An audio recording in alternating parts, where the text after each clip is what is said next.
Connecticut for a 75-minute special. What? Yes, you heard but that. I will correctly. say, he's definitely hating my brothers and sisters. He drafted the third piece of their Hall of Fame triumvirate in James Worthy, who would also play his entire career with the Lakers. A far cry from the cowardly ass-shaking and team-building we would see decades later. Into the Yo, night, he LeBron should've shown James that back-to-back league MVPs, while his Cavaliers, with the best record in the NBA in back-to-back seasons, were flaming out in the playoffs. After failing to... That's inconsistent, gang, because Kareem, you ain't talk about how Kareem was losing in the playoffs before Magic.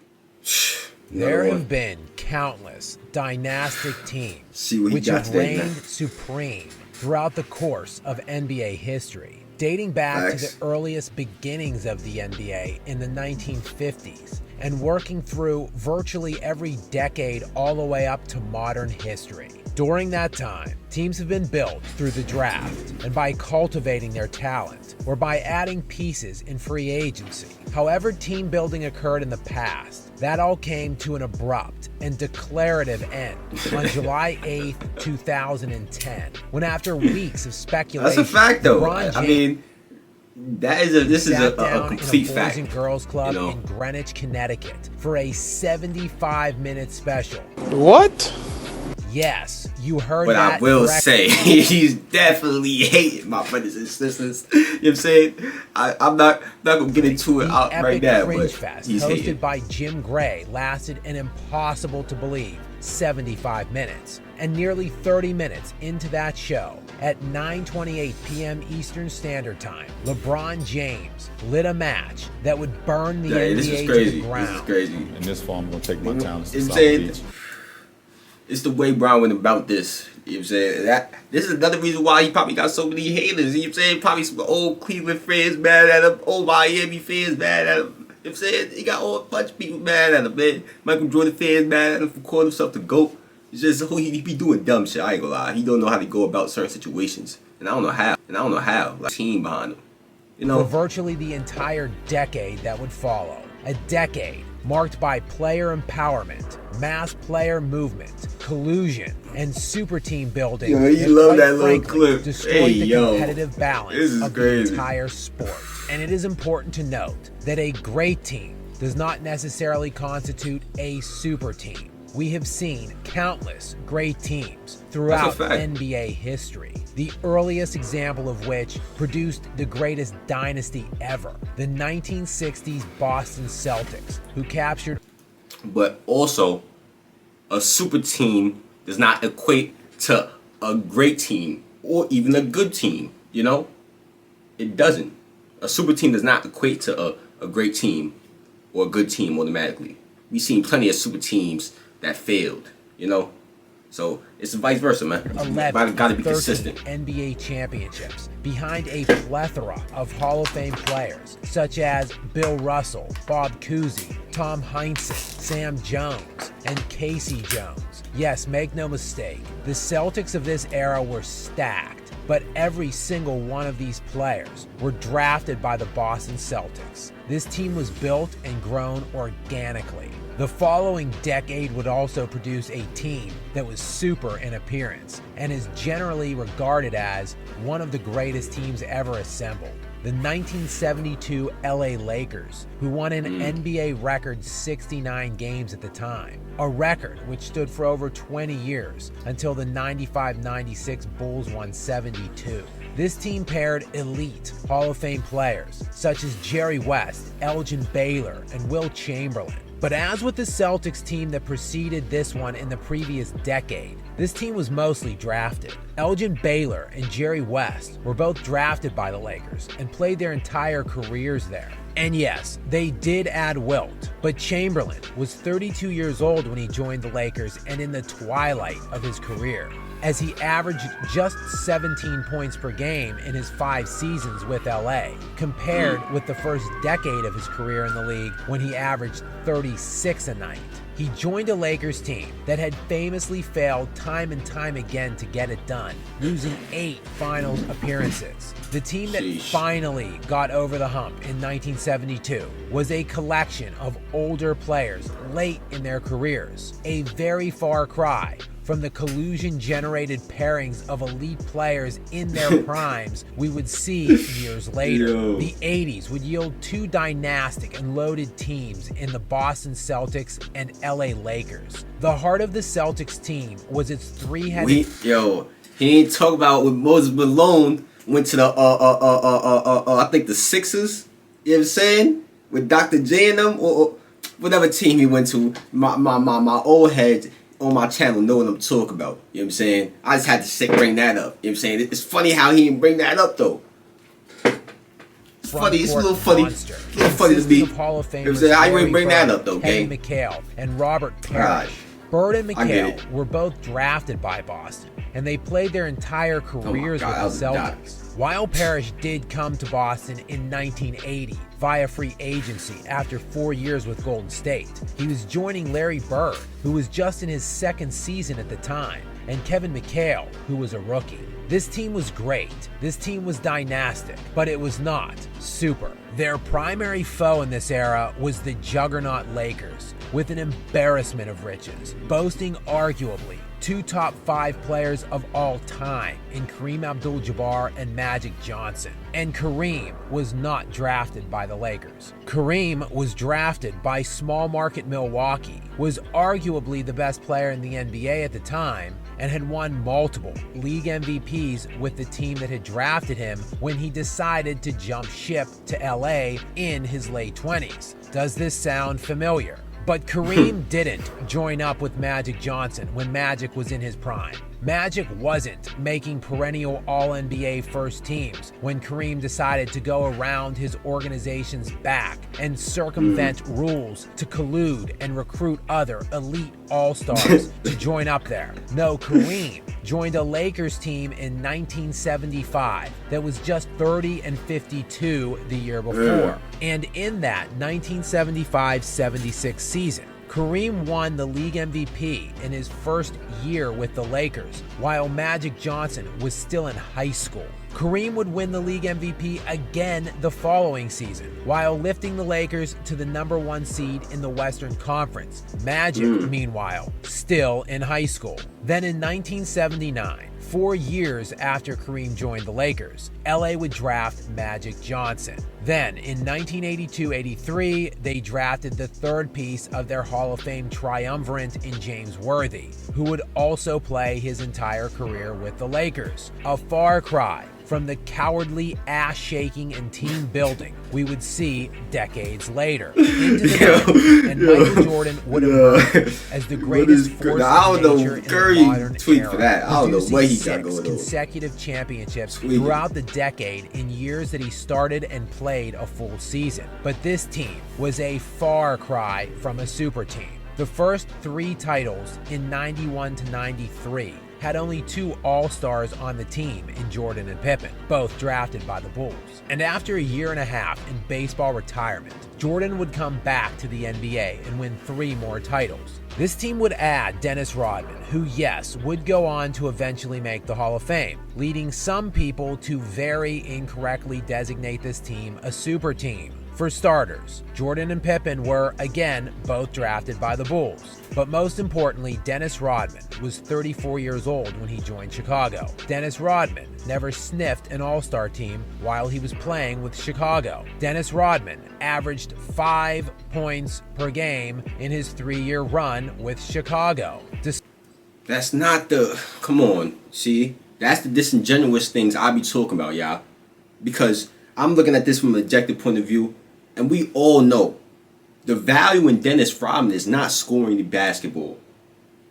It's not. So showing points per game for Dennis Rodman is just, you're just being disingenuous, gang. Come on now. Like, that's the thing I be talking about. Just be fair. A certain sect of delusional fans want to paint this into some super pairing. They would be gravely mistaken. And the 2000s would see the rise of 2 dynastic teams, or should I say dynastic players, as Kobe Bryant and Tim Duncan would combine to win 10 championships, 5 each during a 15-year span from 1999 to 2014, and each would do it while wearing one jersey for their entire careers. But while with the same franchise, both Bryant and Duncan would win titles with a vastly different assortment of cast and crew. Tim Duncan would do it playing alongside and winning titles with some combination of 4 different expected Hall of Famers throughout his 19-year career that included David Robinson, Tony Parker, Manu Ginobili, and Kawhi Leonard,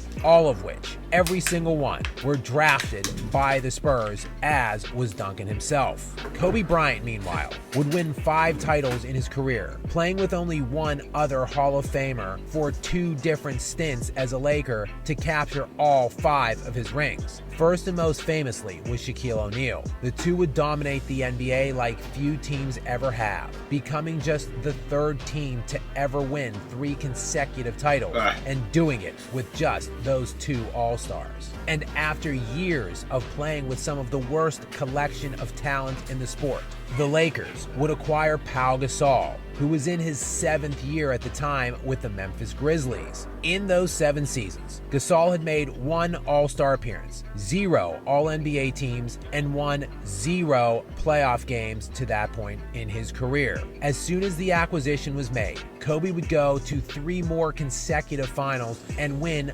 back-to-back championships with Gasol, the lone All-Star and only Hall of Famer other than Bryant on those rosters. But something else important would happen in the summer before the season when the Lakers acquired Pau Gasol in 2007. The Boston Celtics would trade for Kevin Garnett and Ray Allen to pair them alongside existing All-Star Paul Pierce to create the Boston Big Three, in a move that many feel kick-started the NBA Super Team era. But taking a closer look at the context will reveal a different... He gonna say that Kevin Garnett stayed and went through the grind with the Timberwolves.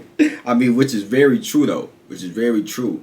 People are saying it's similar to what Dame's going through right now. So, you know what I'm saying? That's not a lie. Altogether, as all 3 of these players were already in their 30s at the time they teamed up, and they had all played a minimum of 10 seasons in the NBA. In the 2 seasons preceding the Big Three team up in Boston, not a single one of these players made All-NBA first or second team, and not a single one of these 3 players finished anywhere near the top 5 in league end MVP voting. None of these 3 were considered to be elite players at this stage of their careers. And while this team-up would generate 1 title, they would fall the next 2 seasons in the playoffs, while that guy in LA with the 1 fringe All-Star would capture back-to-back championships. And as Kobe Bryant was ruling the NBA, the analytics-obsessed losers, the media, was giving LeBron James back-to-back league MVPs, while his Cavaliers, with the best record in the NBA in back-to-back seasons, were flaming out in the playoffs. After failing to... That's inconsistent, gang, because Kareem, you ain't talk about how Kareem was losing in the playoffs before Magic, and he was winning the MVPs. You know what I'm saying? I'm just saying, though. But we gonna act like this is not hating on Bron.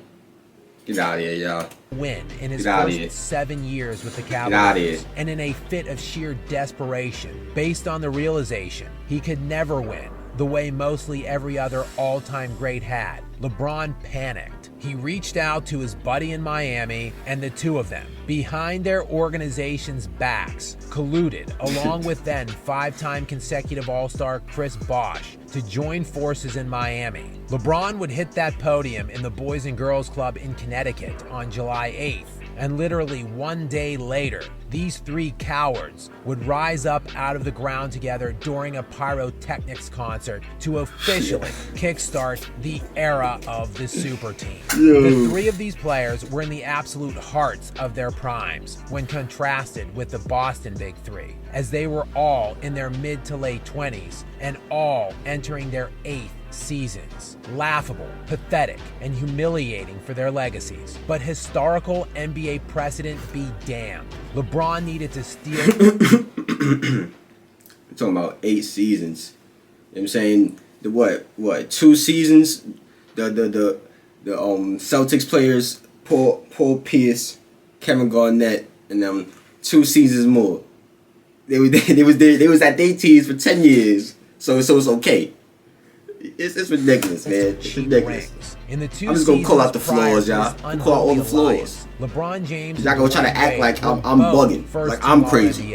And both This of is them crazy. finished top 5 in MVP voting in those 2 previous years. Wade, of course, was just a few years removed from winning a championship and Finals MVP. These were the 2 best players in the conference and 2 of the 3 best players in the NBA in their primes, deciding to come together from different teams. This had never happened before, but that wasn't enough. Chris Bosh, who had career averages at the time of 20 points and 10 rebounds per game, who had made 5 straight All-Star teams and an All-NBA second team in 2007, also came along for the ride. Despite this team, hilariously, he walked his game back, and you know what I'm saying, he took it a step back to play with these dudes. That's somehow a fact. failing to win the championship in 2 of their 4 years together, the Heat were, unsurprisingly, able to win the title twice. But once that team was showing signs of decline, rather than stick it out with his second team,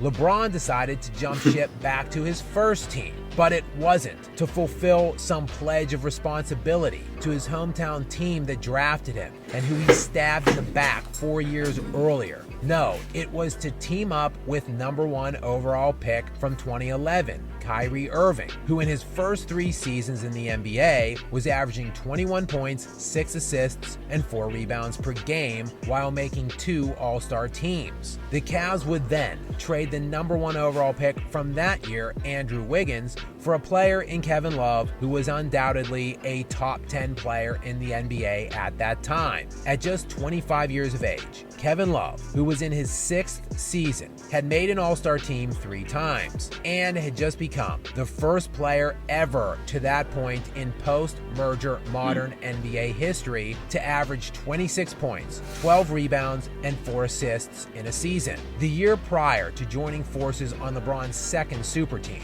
Love was also top 3 in many advanced metrics, such as PER, value over replacement, and he finished 2nd in box plus minus behind only league MVP Kevin Durant. Love was named 2nd team All-NBA in 2 of his last 3 years with Minnesota before making the super team jump.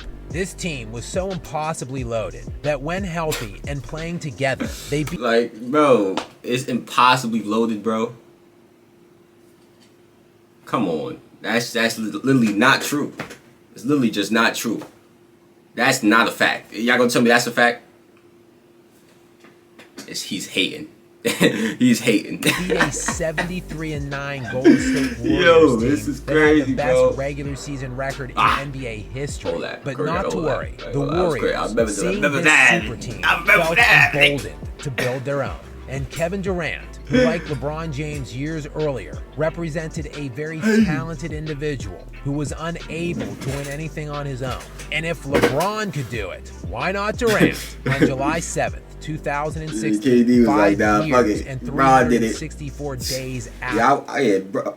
I will say, Bron definitely influenced KD's decision with that. Like, I don't feel like KD would ever did that. Bron didn't do that. You know. After that fateful night in Greenwich, Connecticut, Kevin Durant officially signed with the Golden State. And I'm not saying that I agree with what Bron did at all. You know what I'm saying?